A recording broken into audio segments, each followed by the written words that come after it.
Krishna Krishna Hare Hare Hare Rama Hare Rama Rama Rama Hare Hare.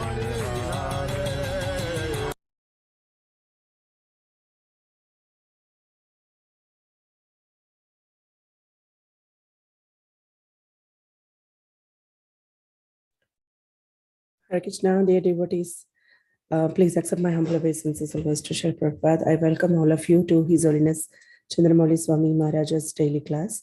Thank you all for coming. Today's class will be given by Her Grace Radha Vinodini Mataji. Hare Krishna Mataji, please accept my humble obeisances always to Srila Prabhupada. Mataji is going to enlighten us on the topic of Srimad Bhagavatam, first canto, 12th chapter, verse number 6. Mataji, I made you co-host. You can please share your screen and start. Thank you. Thank you. Hare Krishna, dear devotees, please accept my humble obeisances, all goodness to Srila Prabhupada and all goodness to Guru Maharaj. So I will just start screen sharing.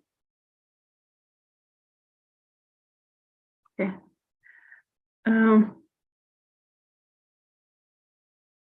So we are reading from Srimad Bhagavatam, Canto 1, Chapter 12, number 6. Om Namo Bhagavate Vasudevaya. Om Namo Bhagavate Vasudevaya. Om Namo Bhagavate Vasudevaya. Imte Kama Surasparha Mukunda Manasodvija. Adicharur mudam ragya shuditasya yate tare. Srila Prabhupada's translation. O Brahmanas, the opulence of the king was so enchanting that the denizens of heaven aspired for it. But because he was absorbed in the service of the Lord, nothing could satisfy him except the Lord's service. Srila Prabhupada's purport. There are two things in the world which can satisfy living beings. When one is materially engrossed, he is satisfied only by sense gratification, but when he is liberated from the conditions of material modes, he is satisfied only by rendering loving service for the satisfaction of the Lord. This means that the living being is constitutionally a servitor and not one who is served. Being illusioned by the conditions of the external energy, one falsely thinks himself to be deserved, but actually he is not served. He is servant of the senses, like lust, desire, anger, avarice, I hope I pronounced it properly, pride, madness, and intolerance. When one is in his proper senses by attainment of spiritual knowledge, he realizes that he is not the master of the material world, but is only a servant of the senses. At that time, he begs for the service of the Lord, and thus becomes happy without being illusioned by so-called material happiness. Maharaj Yudhishthir was one of the liberated souls, and therefore for him there was no pleasure in a vast kingdom, good wife, obedient brothers, happy subjects, and prosperous world. These blessings automatically follow for a pure devotee, even though the devotee does not aspire for them. The example set herein is said that one who is hungry is never satisfied by anything other than food. The whole material world is full of hungry living beings. The hunger is not for good food, shelter, or sense gratification. The hunger is for the spiritual atmosphere. Due to ignorance, only they think that the world is dissatisfied because there is not sufficient food, shelter, defense, and objects of sense gratification. This is called illusion. When the living being is hungry for spiritual satisfaction, he is misrepresented by material hunger. But the foolish leaders cannot see that even the people who are most sumptuously materially satisfied are still hungry. And what is their hunger and poverty?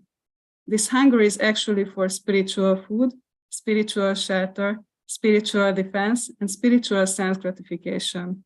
This can be obtained in the association of the Supreme Spirit, Lord Sri Krishna, and therefore one who has them cannot be attracted by the so-called food, shelter, defense, and sense gratification of the material world, even if they are relished by the denizens of the heavenly planets. Therefore, in the Bhagavad Gita 8:16, it is said by the Lord that even in the topmost planet of the universe, namely the Brahmaloka, where the duration of life is multiplied by millions of years by earth calculation, one cannot satisfy his hunger. Such hunger can be satisfied only when the living being is situated in immortality, which is attained in the spiritual sky, far, far above the Brahmaloka, in the association of Lord Mukunda, the Lord who awards his devotees the transcendental pleasure of liberation. Om Agyanati Mirandasya Gyananjana Shalakaya Chakshuram Militam Yena Tasmai Shri Gurave Namaha Namah Vishnupadaya Krishna Pastaya Bhutale Srimate Bhaktivedanta Swami Niti Namine Namaste Saraswate Deve Gauravani Pacharine Nirvishesha Shunyavadi Paschatya Deshatarine Jai Shri Krishna Chaitanya Prabhu Nityananda Shri Advaita Gadadhara Shivasadi Gaura Bhakta Vrinda Hare Krishna Krishna Krishna Hare Hare Hare Rama Rama Rama Hare Hare Namo Vishnupadaya Krishna Pastaya Bhuktale Srimate Candramauli Swami Niti Namine. So this verse actually, I suppose it summarizes our greatest difficulties in the material world, because many times we experience that it's so much easier to search for material happiness than looking for something spiritual. And many times we make a distinction of, not properly making the distinction between what is material and what is spiritual. I very much liked this, where Srila Prabhupada in the purport mentions what are we searching for in the material world. I cannot find it now. But anyway,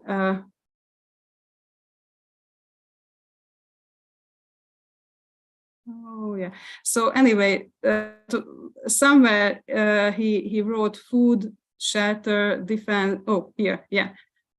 So attracted by so-called food, shelter, defense, and sense gratification of the material world. And he doesn't say that instead of these, we should always look for chanting the holy name and reading and hearing and something like that. But he says that we should look for, I again have to look for, for it a little bit. Here, spiritual food, spiritual shelter, spiritual defense, and spiritual sense gratification. So it's normal, obviously, that we are looking for food and shelter and so on.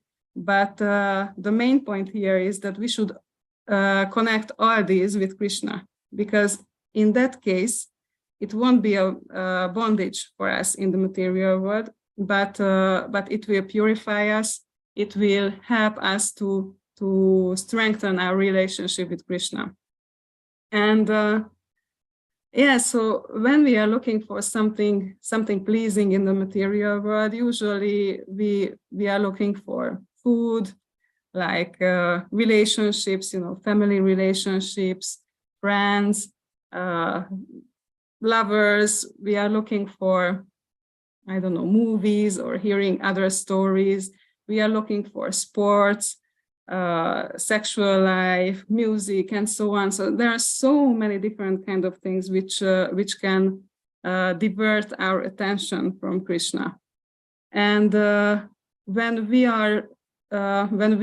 chase these kind of things, there are consequences. Obviously, we have to have this certain credit needed to get these these pleasures.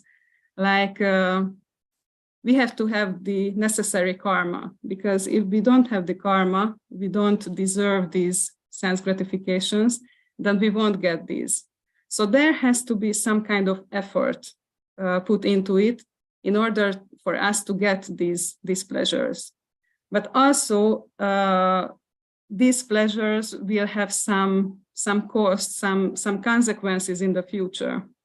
So, are we ready to pay these prices? That's the big question, because this will cause some difficulties for us in the future. And on the other hand, these pleasures will be limited in quality, limited in quantity, limited in variety. Actually, we feel that there are so many different varieties of pleasures in the material world, but it's not a coincidence that Prabhupada used this phrase that we are chewing the chewed. So actually, it seems to be so many different kinds of pleasures, but it's still limited, these varieties, compared to the spiritual varieties of pleasures. And also these pleasures will be temporary. So we work a lot to get these pleasures, and in the end, it will be gone. Sometimes we don't even get it, then we want it even more, and we work for it even more. And yeah, maybe at some point, because we desire for that, we will get it, but it will be a disappointment. But maybe we don't remember it. We think the illusion is there, that we think that, oh, I'm happy right now. But in the next moment, immediately, the happiness will be gone. And compared to this, spiritual pleasure is different. So actually, anything from the previously mentioned things can be can be the source of spiritual pleasure, because food can be material pleasure, but when the food is offered to Krishna, it will be spiritual pleasure. When we have different kind of relationships with people, if we have these relationships with devotees, and it's really a devotee association, then this is spiritual pleasure. When we listen to stories or watch movies, if these stories about the Lord, these are spiritual pleasures. About sports, when we are dancing in kirtan, that is spiritual pleasure. When we listen to bhajans, kirtans, that is spiritual pleasure. So the form of pleasure doesn't really determine if it's material or spiritual, but if it's not connected to Krishna, it's material, and if it's connected with him, then it's spiritual. So the form is not really important in this regard. Obviously, there are some certain rules how we can connect with Krishna, but we can connect so many things, almost everything with him. And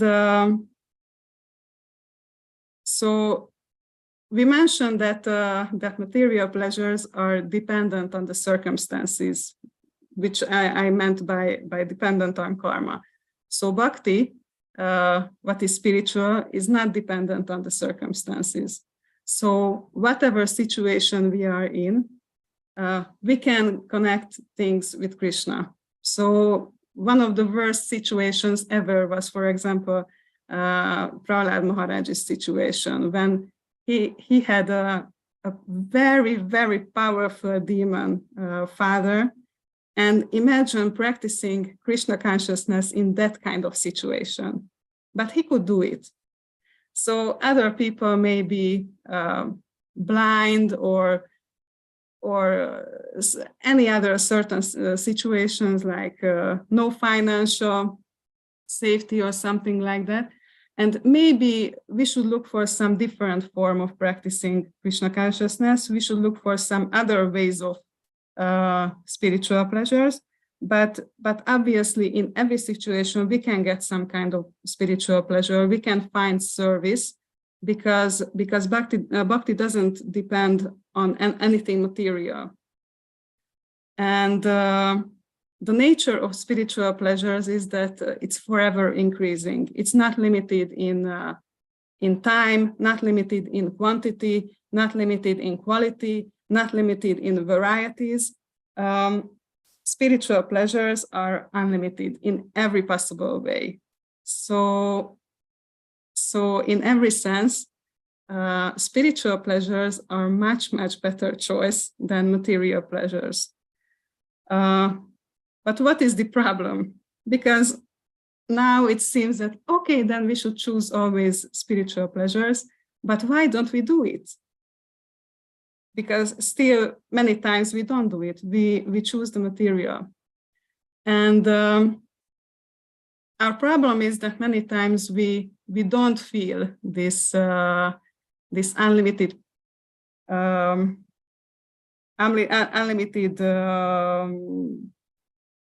aspects of the spiritual pleasure, because many times material is so tempting. And Maya Devi very nicely and does her job. She all the time make us forget our previous experiences, our previous mistakes, and just always tempting us that okay, this thing will make you happy, and if you get it, you will be so happy, and it will last forever, like anything. And we actually forget our previous experiences, and because our senses are covered, we don't really experience the spiritual pleasure which we could experience with purified senses. I have this very favorite verse about the holy name. I forgot to search this out. Just one moment. Aryan, but English is different. So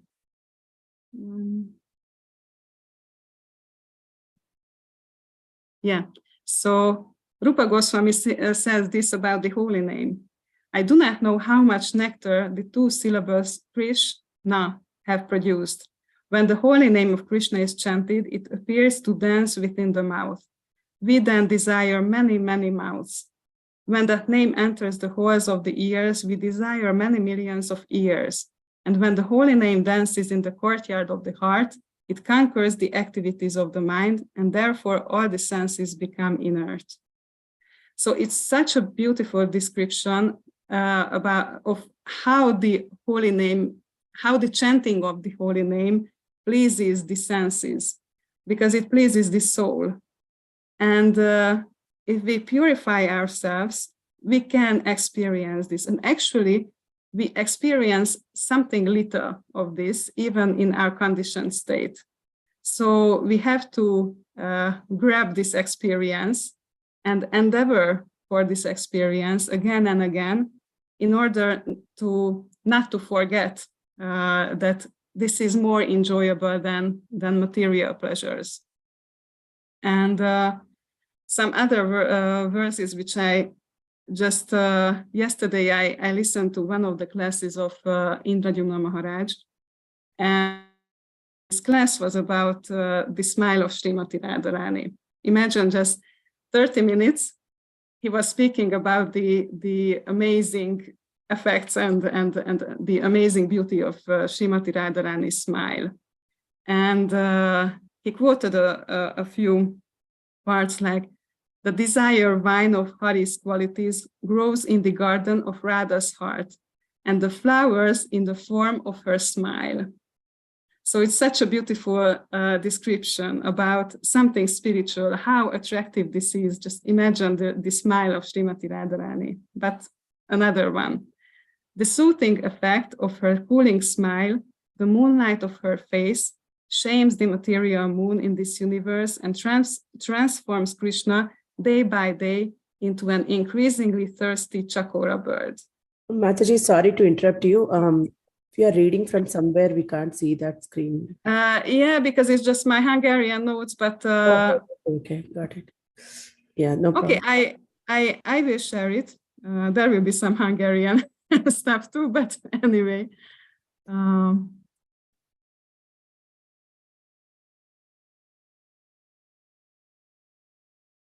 Yeah, so I read the first two, and this is the third. You see it now, I suppose. Yes, Mataji, yeah. Okay. So the budding of her gentle smile lights up the 10 directions and nourishes her swan-like friends who blossom with love for her and sing her unlimited glories with angelic voices. And the last one, it's not a quote, it was from Indradyumna Maharaj. The effulgence of her smile makes Vrindavan's creepers grow, its flowers blossom, its stones melt, and all manners of birds and bees are happy by singing her praises. So I just really love these quotes because this give us some kind of glimpse into spiritual beauty, into spiritual happiness, and what it's like. And I really have this feeling that if we read more about Krishna's pastime, about the beautiful descriptions of him, of Srimati Radharani, the beautiful descriptions of the glories of the holy name, of the service, then it would remind us more how much we lose when we sacrifice even a moment to Maya Devi and to material pleasures. So this was something which I really wanted to share. And just going back. So what actually makes us happy? And always this question lead us to our identity, to our identification. So I was just thinking that, just imagine there is a lion. And for example, my boss, she traveled to a zoo, and actually she was with a lion cub for quite some time, and we could say they were friends for some time. She even lived at the zoo for maybe 1 year or so. And just imagine that there is a lion, and you decide that, okay, I will give a carrot to this lion because, carrots are so full of vitamins, so nourishing. They have nice orange color. And also, actually, carrots taste good. And you gave this carrot to the lion, but the lion maybe just plays with it, but won't really eat it because lions don't like carrots. But you just see, this lion doesn't seem to be satisfied with this one carrot. Maybe I will give him one more. And you can give him the second carrot. But the lion doesn't seem to be interested. And one more. Maybe you even gave a ton of carrots, but the lion won't be happy with it. Actually, the lion will, at one point, the lion will start to starve and will be more and more angry. Even if the relationship was good with the lion, at some point it won't be good if you try to keep feeding him with carrots. Why?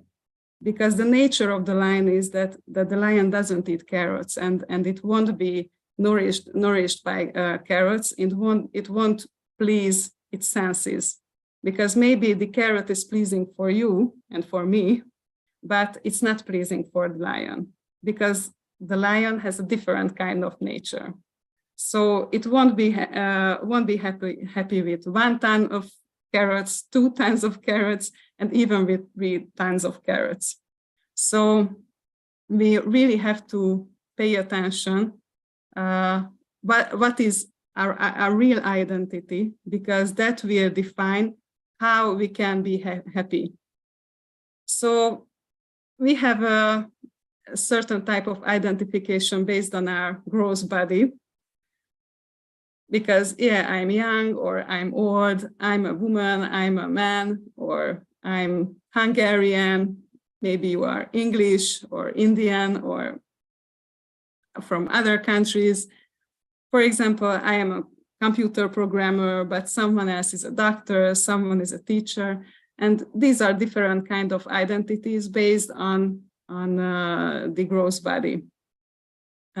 We also have a certain kind of identification based on the subtle body. So some people, they are introverted type, others are extroverted, or they have this kind of talent, that kind of talent. So there are so many different types of identification based on the subtle nature. But there is a third type of identification, and that is the most important one, that we are originally spirit souls, part and parcels of Krishna, and we are the servants of Krishna. And this is our main identification. And if we try to forget about this and look for pleasures based on the other two identifications only, then we will suffer at some point, because the nature of the soul is that the soul wants to serve, and we even do it in different ways. But our nature is that we want to serve Krishna and his devotees, and this is actually, it's not just an option, and we have to understand this, that service for us is not just an option, not just a possibility, but service is our need. We need service, because otherwise we won't be satisfied, we won't be happy. So it's really really important for us. And but at the same time, you know, just referring back to Srila Prabhupada's point that we need spiritual food, spiritual shelter, etc., that we have to balance these three needs. And Krishna didn't want Arjuna to, you know, just leave everything there at the battlefield and go to the forest and start to meditate on him and don't even think anything else.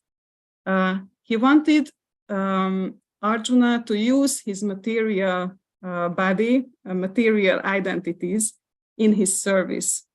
So whatever we need to do is balance out these three things in the sense that we use our material gross and subtle bodies in the service of Krishna.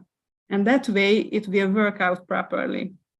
And Krishna actually even speak about these material things, material aspects of life in Bhagavad Gita. For example, here in chapter 6, verse 17, he says that he who is related in his head of eating, sleeping, recreation, and work can mitigate material pain by practicing the yoga system. So it's about these basic stuff, sleeping, recreation, and work. And he even speaks about this.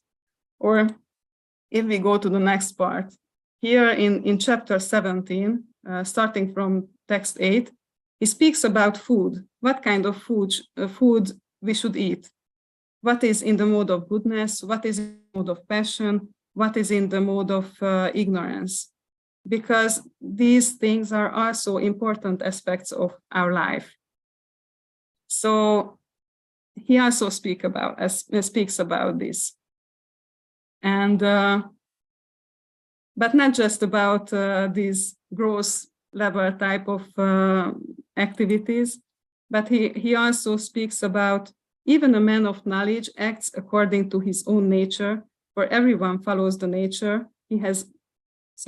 Even a man of knowledge acts according to his own nature, for everyone follows the nature he has acquired from the three modes. What can repression accomplish? So here actually he speaks about psychology, you know, that we have to know what is our true nature, what is our material nature also, because we have to act according to our material nature. So we also have to be conscious about our sub nature, because we can engage ourselves the best way if we take these things into consideration. He also speaks about this in chapter 3, verse 35. It is far better to discharge one's prescribed duties, even though faultily, than others' duties perfectly. Distraction in the course of performing one's own duty is better than engaging in another's duties, for to follow another's path is dangerous. And there is something similar in chapter 18. I won't read it. I just wanted to mention that this is important for Krishna, this topic, because he even spoke about this 2 times in the Bhagavad Gita, very, very similarly. So Krishna speaks about how can we properly manage our lives on a gross material level, on a subtle material level. These also support how can we properly manage our life in a spiritual sense. And, you know, as I mentioned, we are always, so that's a fact. We can choose if we are the servants of our senses or the servants of Krishna. Because I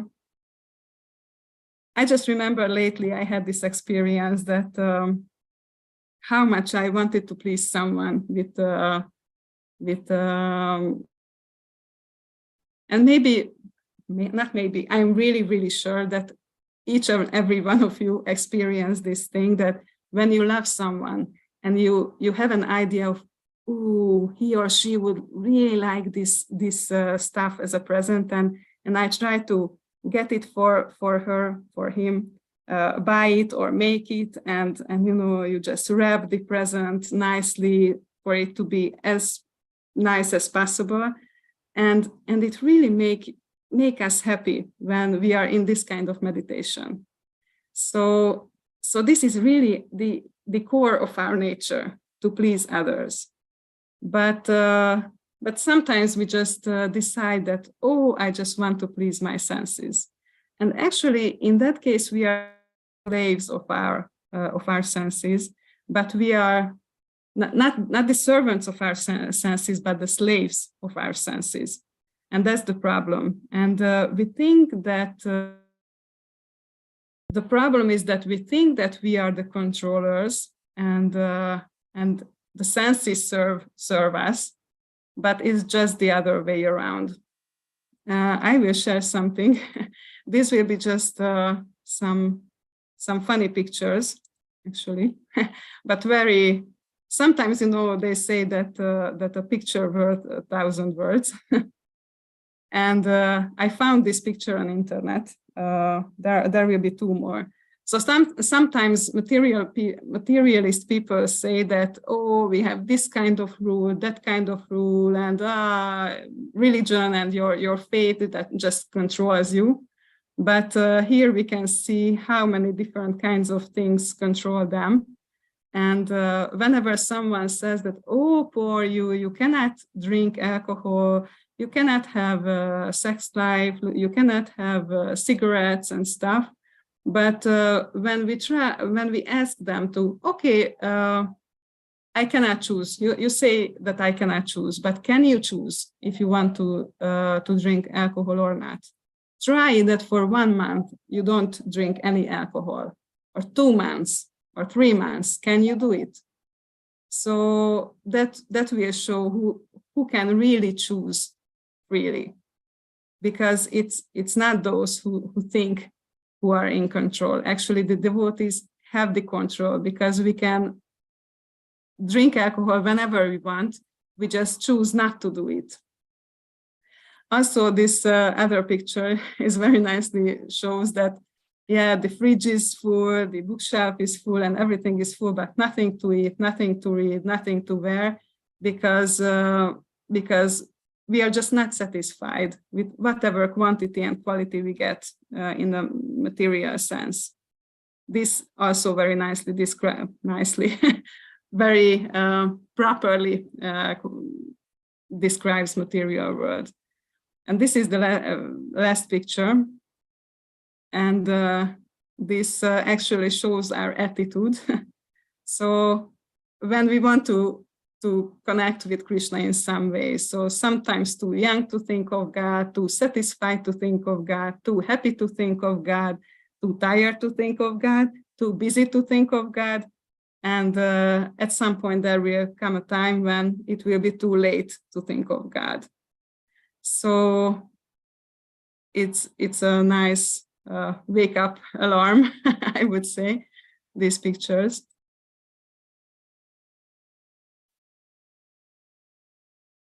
And okay, I think I will just, I wanted to show you two videos which will be in big contrast with one another. The first is about one aspect of the material world, and this will show some pictures under the microscope of what we eat. Unfortunately, it will be even about plants, not just about meat and stuff. And also the other video will be a bit longer. That's a 10-minute video, but it's a very, very beautiful pastime. I'm sorry, it's a bit too long, but yesterday, as I mentioned, I heard this class from Indradyumna Maharaj, and it was just so amazingly describing the pleasures and the beauty of the spiritual world that I thought that as a good contrast to one another, these two videos, I would share them. So it will be 10 minutes totally, and after that I will conclude. I will just start the first one.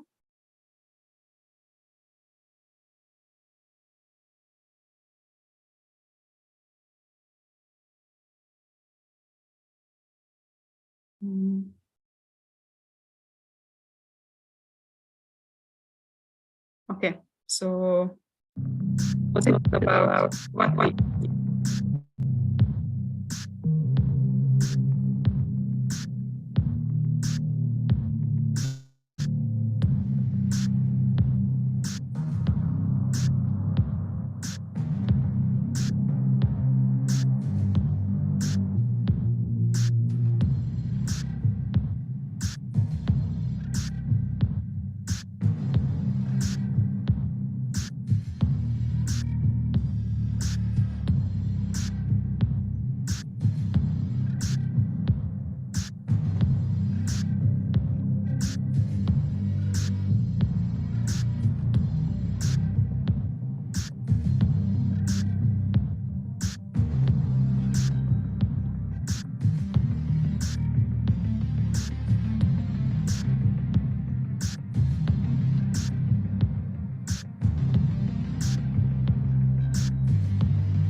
I suppose this video is quite sobering about the pleasures we can get from from food stuff and other things.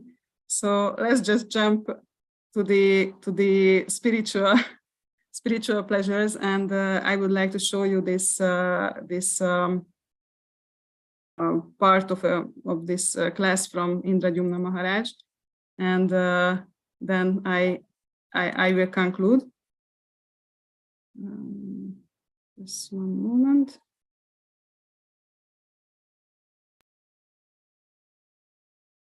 Once, Madhu Mangal called Krishna in a loud voice from the top of Govardhan Hill. Just in your mind's eye, there's Madhu Mangal on top of Govardhan Hill. And he's calling in a loud voice to Krishna. He shouted, "O Kanai, please help us. Vishal and Stoka are trying their best to control your cows and take them back to the Goshala of Nanda Maharaj, but are unable to do so. So they called me. But I have tried all my super Brahminical powers, but nothing is working. All your cows are just dancing and ecstasy and running wild. Krishna, don't delay. I can see you hiding on top of a kadamba tree, writing a letter to your beloved gopis. But Krishna, don't be a lover in times of responsibility. All your loving affairs shouldn't affect your service to Maharaj Nanda. Oh, you with a dark cloud complexion, please do something. Otherwise, I can see these cows are going in the direction of Vrishabhanupura, which means Varshana." So, with that, Krishna smiled at Madhu Mangal from afar, while on this highest branch of a kadamba tree. Then he started playing his flute in 3 different melodies.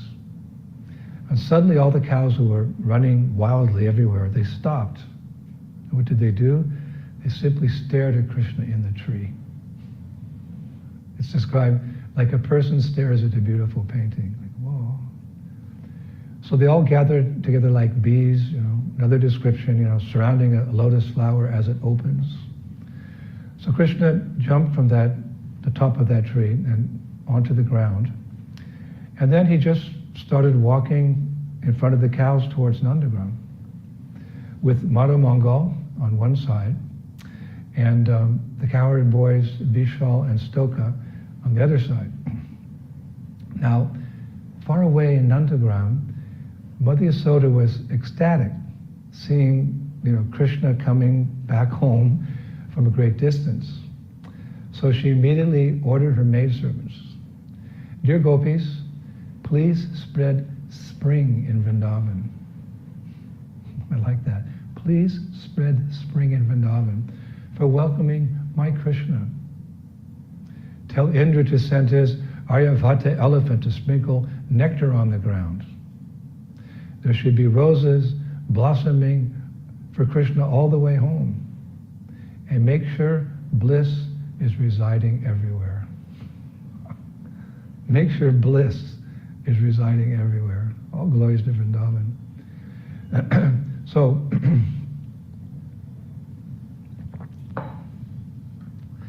saying that, Mother Yasoda turned to her maidservant and asked her to support her because her body was shivering in the ecstasy of Vatsalya Rasa. The description is that tears poured from her eyes, tears of love poured from her eyes, and her body was perspiring. Her breasts were heavy with milk, and her head was spinning in bliss. Then suddenly, Krishna blew his buffalo horn. Remember, we had a class about buffalo horns. Krishna blew his buffalo horn, which reverberated throughout the entire Vrindavan landscape. And gopis could be seen everywhere, rushing to gather paraphernalia to welcome Krishna back home. This goes on every evening, actually, remember. And each time it happens, the devotees, the Brajabasis, feel like it's the first time. It's really, we talk about in the spirit in Vrindavan, every word is a song, every step is a dance, and there's a festival every day. Well, this is the festival when Krishna comes home after herding the cows all day long. So the sounds of these gopis, the sounds of their thousands of ankle bells, it's described, combined with the sound of Krishna's buffalo horn, making a wonderful symphony, which won over the hearts of all the Gandharvas watching down from Gandharva Loka. And actually, the poet describes an ocean of bliss started flowing in the narrow alleyways of Vrindavan. And the sound of drums, horns, and flutes caused an heroic emotion in everyone. Heroic emotion in everyone. So then very soon in the distance, all the Brajabasis could see 900,000 eager cows running home. Just in your mind's eye, just imagine 900,000 cows running home, making the whole earth dance in ecstasy. Everyone started shouting, "Let's go see Krishna's evening procession. Let's go see Krishna's evening procession. He's coming home. Krishna's coming home." Then, as Krishna entered the Vrindavan village, all the gopis looked down at Krishna from their windows, and they showered him with fragrant flowers. Now, Mother Yasoda was the first one, right out front. She was right out front, the first one to welcome Krishna home. And as he came, she gave him a loving embrace.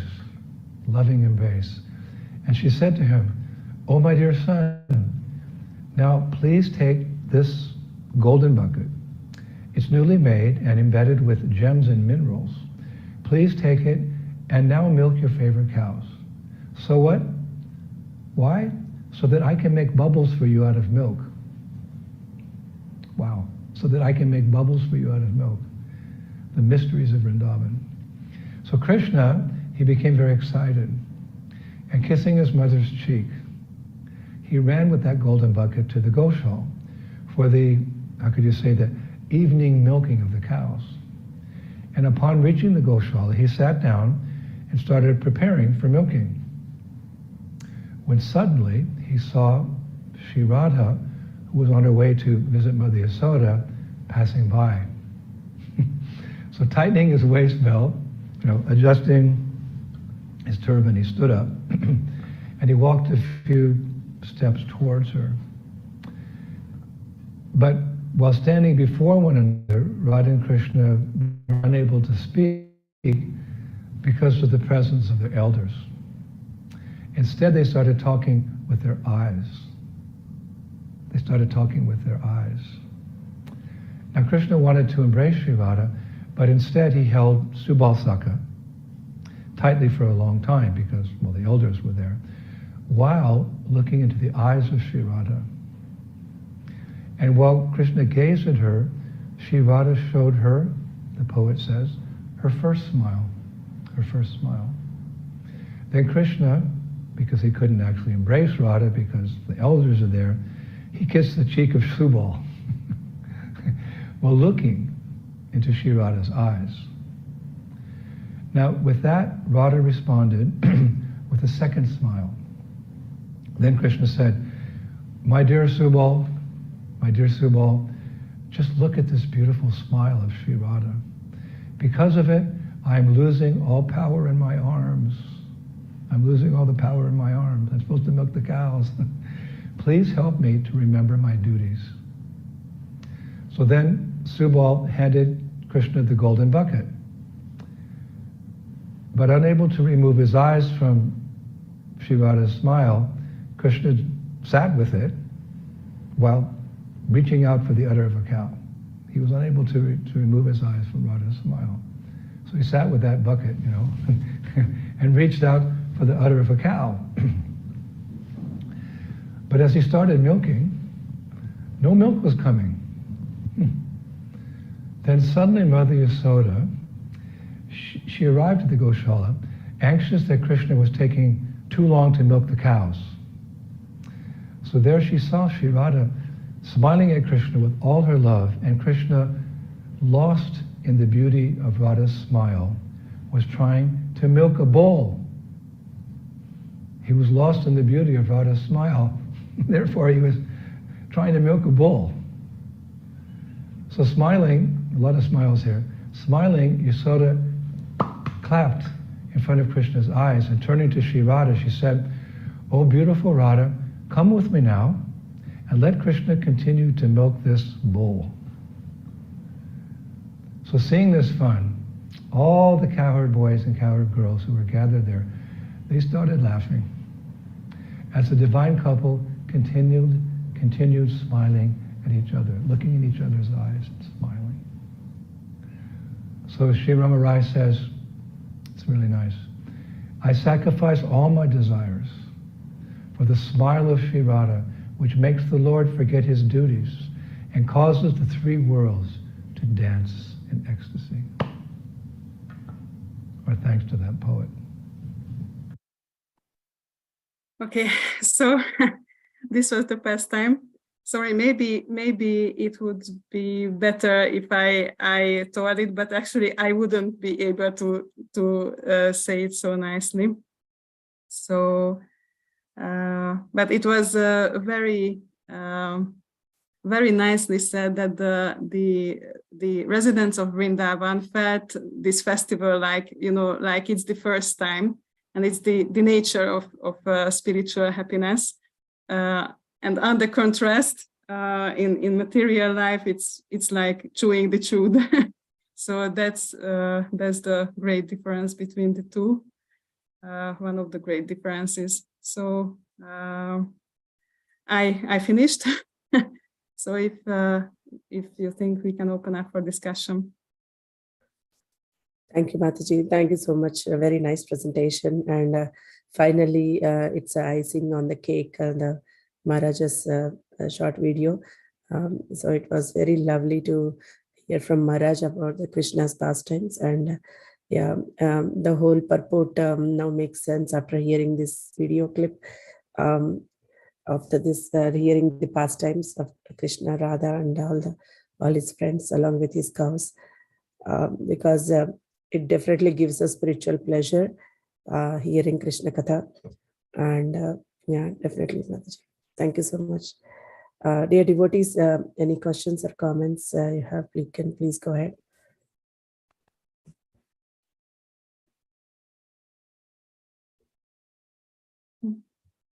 There is a Hare Krishna. Yeah. Hare Krishna. Thank you very much for that wonderful lecture. Thank you so much. Hare Krishna. Thank you for joining us. It's nice to see you. Nice to see you.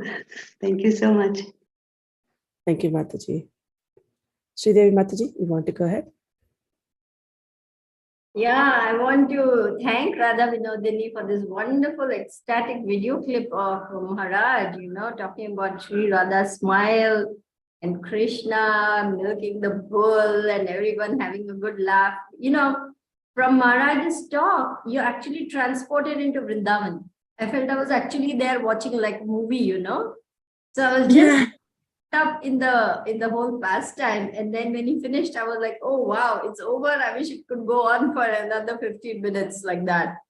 So yeah, this is so powerful, the process we are given. So if we just take it seriously and go for the spiritual bliss, we are actually better off than struggling with the material energy, which never gives any bliss anyway. So it's like the mirage in the desert, as Prabhupada said. So quit running after the mirage and go after the real water. That is the nectar of blissful pastimes of the divine couple. Thank you, Radha Vinodini. Very nice. Thank you.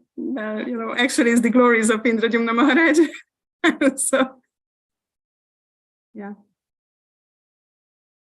Janava Mataji has quoted a from Canto 4, text, chapter 11, text 2, about the difference between Maya and Krishna. Krishna is like the sun and Maya, or the illusory energy, is like darkness. Darkness means absence of light. Similarly, Maya means absence of Krishna consciousness. Constant chanting of the Mahamantra will keep us always aloof from the illusory energy of Maya. Thank you. Thank you, Mataji, for sharing that. Thank you. It's very nice verse. Thank you.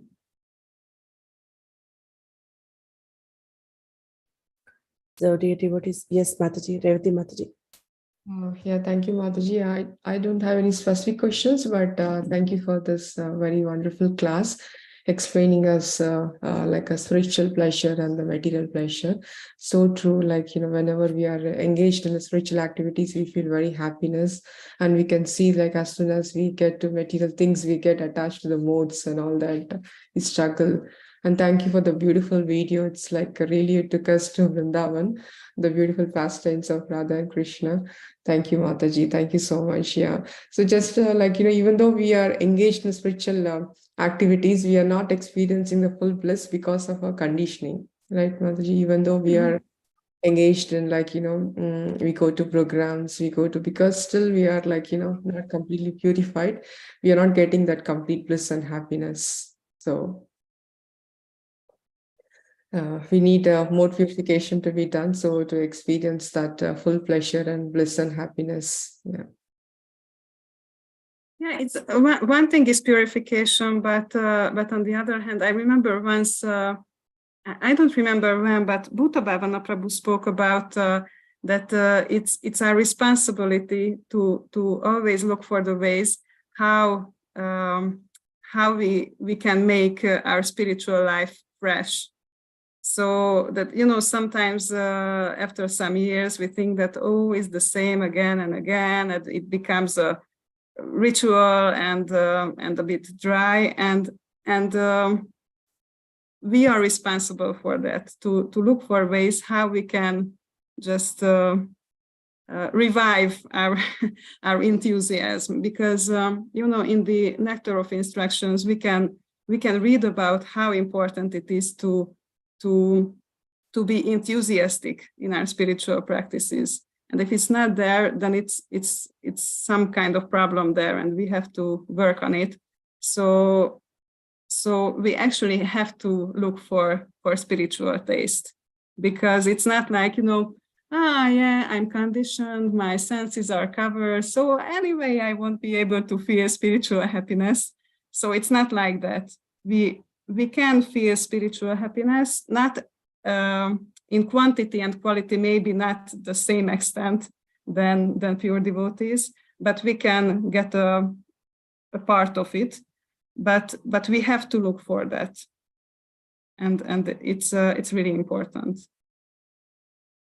Okay, yeah. Thank you, Mataji, for sharing that very important point, right? Always not like a ritual, same thing, you feel like motivated. So yeah, look for like a fresh, Yeah. Yes, Mataji. Yeah, definitely. Yeah, we have to keep looking for that, so we can always be enthusiastic. Yeah. Very important point. Yeah. Thank you, Mataji. Thank you so much. Hare Krishna. Thank you for joining and your question. Hare Krishna. Thank you. Namrata Mataji, please go ahead. Hare Krishna. Please accept Hare my Krishna. humble obeisances. All glories to Srila Prabhupada. All glories to our dear Guru Maharaj. All glories to the wonderful lecture you gave. So, yes, there were a lot of things. I think I'm going to watch it again. I just wanted to ask, do you, was that the YouTube link, or was that a recording of It was a recording, but I can share the YouTube link. Just a moment. So even as Sridhar Mataji said, I was thinking, there should be some more. So yeah, it's actually a part of a 24 minutes class, but as far as I know, it's a series, because the title was Stimulation for Ecstatic Love, Part 27. So there is already 26 before that, and it was 11 days before. So probably there will be some more. So I suppose it's worth checking out. searching on YouTube for stimulation for ecstatic love. But here is the link for this one in the chat box. Thank you very much. I think the topic itself really enchanted me, the smile of Radharani. Yeah, and yeah. Oh, sorry, Yes. just continue. No. Yeah, go ahead, please. The previous class was about Krishna's smile, so probably it's also a very interesting topic. And he said that the next, and maybe the next three, I don't quite remember. At least the next class will be about Krishna's cows. So it's also a very interesting topic. So thank you, Mataji, for sharing this. Also, there were wonderful points mentioned where we were looking about we keep at least we recognize now before coming to Krishna consciousness what are our setbacks and what we actually want. We were like aimless. We didn't know actually what we want. So the pictures the pictures you showed were really interesting, and that time I thought, like, what is the solution? If this is happening with us, definitely this is the story of all the devotees, and especially the one in progress who are practicing sadhana, who are not yet who has not yet reached on the advanced level. So what is the solution? So yes, association of devotees, chanting holy name, all this is a part of it, and we have to keep patience and tolerance with our own self when we practice it, because I many times face this thing. Your graph like goes up and then again it comes down, and when it comes down, everything accumulated. Guru Maharaj, whatever Guru Maharaj is telling in the lectures, you have to be cautious on this, you have to be cautious on offenses, you have to be cautious on you falling down, anarthas. So yes, when you recognize yourself going down, and then you're on the alert, be so yeah, thank you for reminding us, and thank you for sharing the pictures.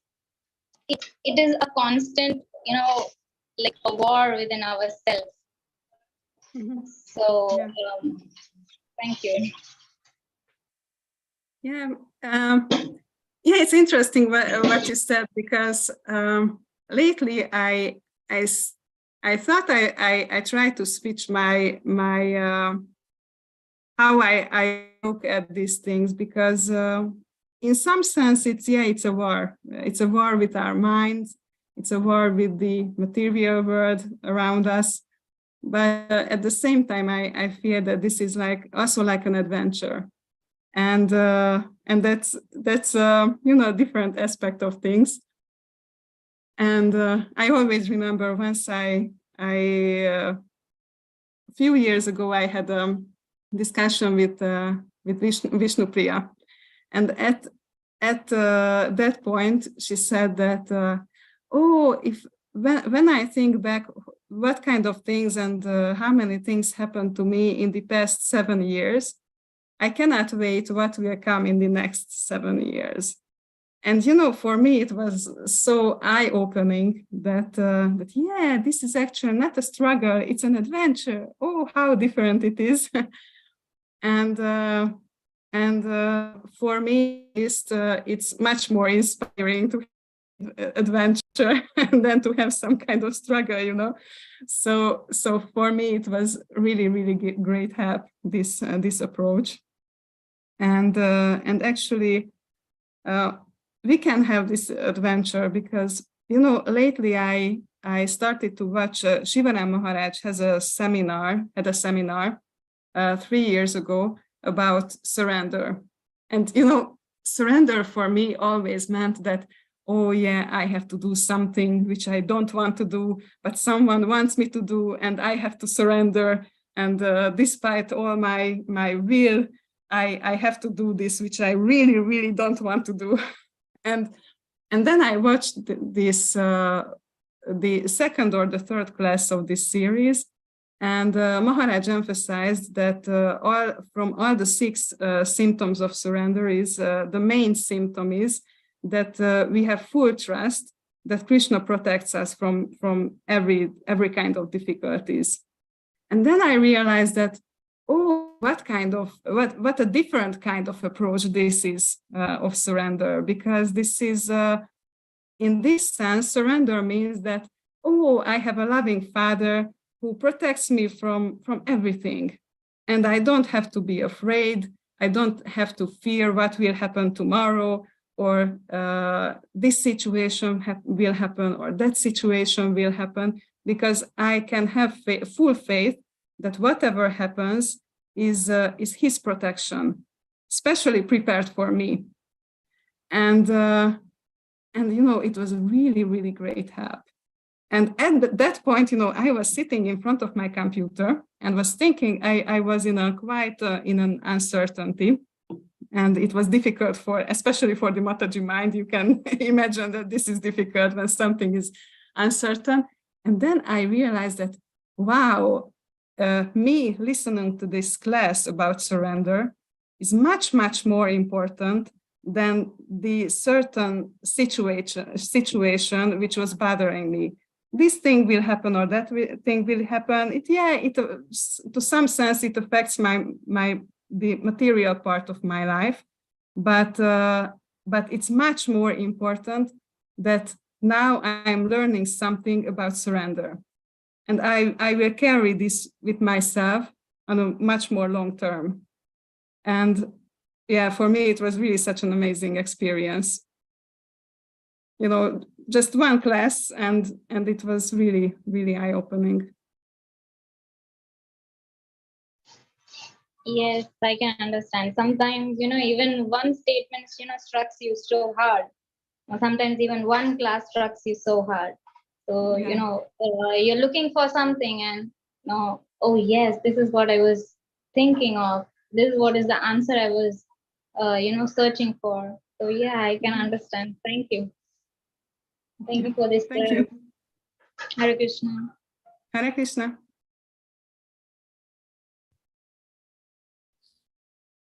Thank you, Mataji. Any more questions or comments? Krishna, thank you very much. Thank you, Mataji. Thank you. Thank you. Okay. I think there are no more questions or comments, Mataji. I think we can end the call here if there are no more comments. Thank you so much once again, Radha Vinodini Mataji, for such a beautiful presentation, and you really explained the purport very nicely, and explained everything very nicely. Thank you so much, Mataji.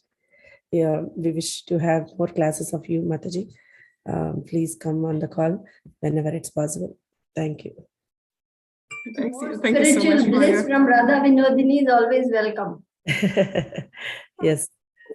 Thank you so much. Maharaj's mercy and all of your mercy for always joining. Thank you. Thank you very much, dear devotees. Srila Prabhupada ki jai, Guru Maharaj ki jai, Radha Vinodini Mataji ki jai. Thank you. Guru Maharaj ki jai, Gaura Bhaktavrinda ki jai. Jai. See you all tomorrow again. So Thursday, we don't have any other group class. Tomorrow, we'll join our daily class. A speaker has to be unfound. So I'll announce soon about the speaker. Thank you so much. Hare Krishna. Thank you, Hare Mataji. Krishna. Hare